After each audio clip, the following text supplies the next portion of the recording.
2월 13일 어린이부 말씀은 마태복음서 18장 19절에서 20절입니다. 내가 진정으로 거듭 너희에게 말한다. 땅에서 너희 가운데에 두 사람이 합심하여 무슨 일이든지 구하면 하늘에 계신 내 아버지께서 그들에게 이루어 주실 것이다. 두세 사람이 내 이름으로 모여 있는 자리, 거기에 내가 그들 가운데 있다. 아멘. 벙커업 친구들 한 주간 잘 지냈지요? 자, 우리 친구들 지금부터 잠시 눈을 감고 제가 말하는 걸 머릿속에 떠올려 보세요. 1번 학교, 2번 병원, 3번 교회. 자, 우리 친구들 어떤 장면이 머릿속에 떠올랐나요? 뭐라고요? 학교 건물이 떠올랐고, 또 병원 건물이 떠오르고, 또 십자가가 이렇게 달린 교회 건물이 떠올랐군요.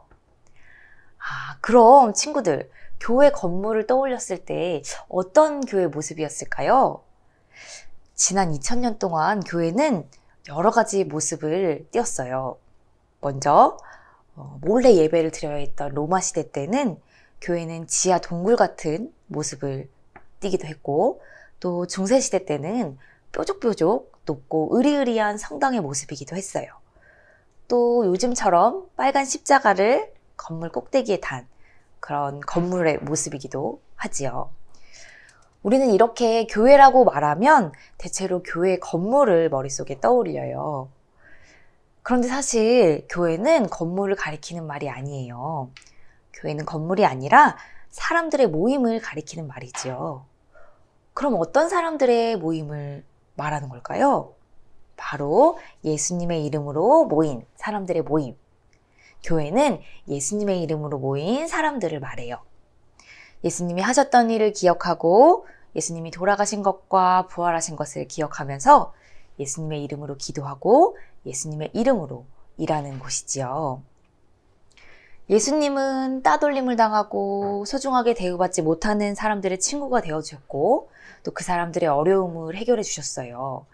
그래서 예수님의 이름으로 모인 교회는 따돌림 당하는 사람, 또 소중하게 대우받지 못하는 사람들을 위해서 기도하고, 또 그 사람들의 친구가 되어주고, 또 그 사람들의 어려움을 해결해 주려고 애쓰고 있지요. 또 예수님은 슬프게 우는 사람들 곁에서 함께 울면서 슬픈 사람들을 위로해 주시고 곁을 지켜주셨어요. 그래서 예수님의 이름으로 모인 교회도 슬픈 사람들을 위해 기도하고 그 사람들의 곁을 지키면서 위로하는 일을 하고 있지요.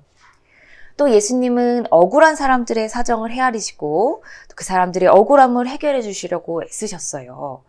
그래서 예수님의 이름으로 모인 교회도 억울한 사람들의 사정을 헤아리고 그 사람들의 억울함을 해결하기 위해서 기도하고 애쓰고 있어요. 그리고 예수님은 어떤 사람을 귀하게 여기고 또 어떤 사람은 소중하게 여기지 않는, 그렇게 차별 대우를 하지 않으시고 모든 사람을 소중하게 사랑으로 존중해 주셨어요. 그래서 예수님의 이름으로 모인 교회도 누구도 차별받지 않고 그대로를 존중받을 수 있도록 기도하고 애쓰고 있지요. 교회는 이렇게 예수님이 하셨던 일들을 이어가는 사람들의 모임이에요.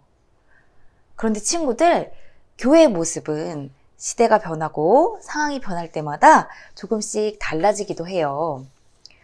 우리는 요즘 줌으로 모임을 갖고 유튜브로 예배를 드리고 있어요.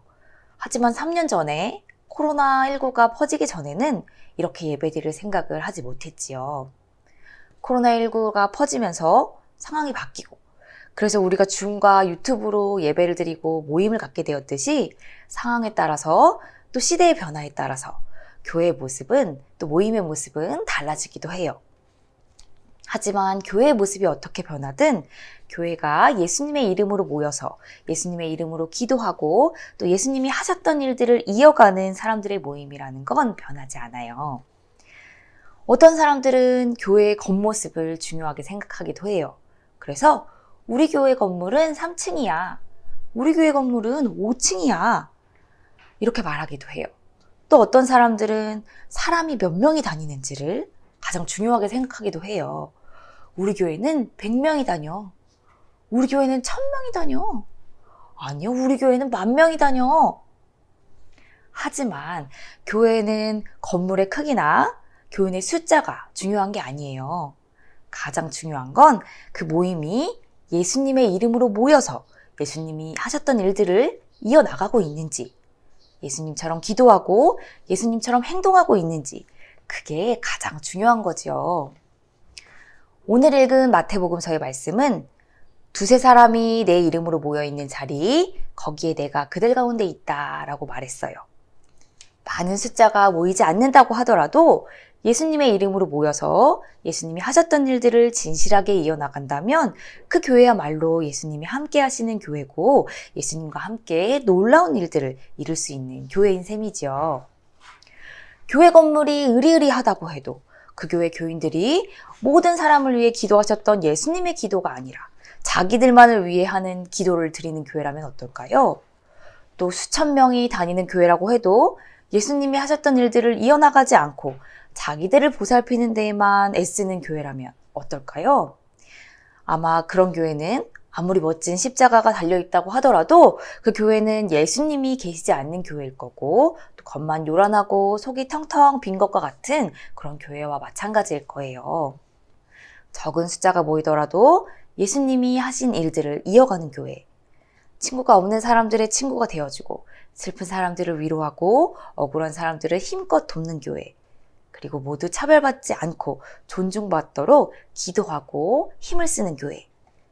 그것이 바로 예수님의 이름으로 모인 예수님의 참 교회고 예수님이 함께 하시는 교회지요. 사랑하는 벙커업 친구들, 우리 친구들이 모인 교회가 이런 곳이었으면 좋겠어요.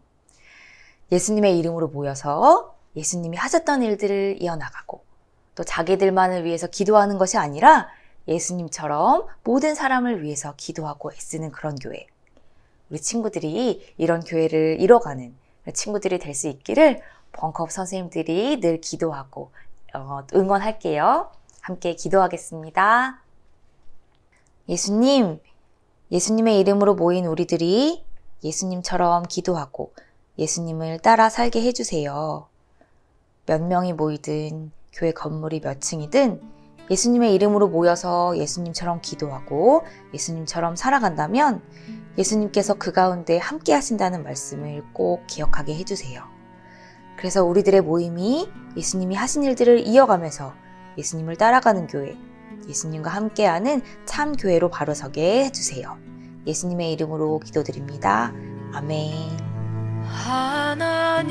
하나님은 너를 지키시는 자, 너의 우편에 그늘 되시니 낮에 해와 밤의 달도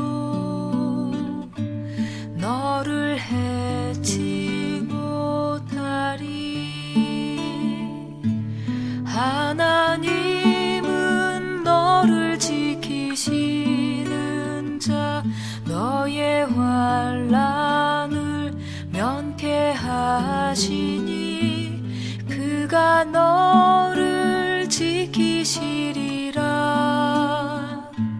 너의 출입을 지키시리라. 눈을 들어 산을 보아라. 너의 도움 어디서 오나. 천지 지으신 너를 만드신 여호와께로다.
함께 하시니 그가 너를 지키시리라. 너의 출입을 지키시리라. 눈을 들어 산을 보아라. 너의 도움 어디서 오나. 천지지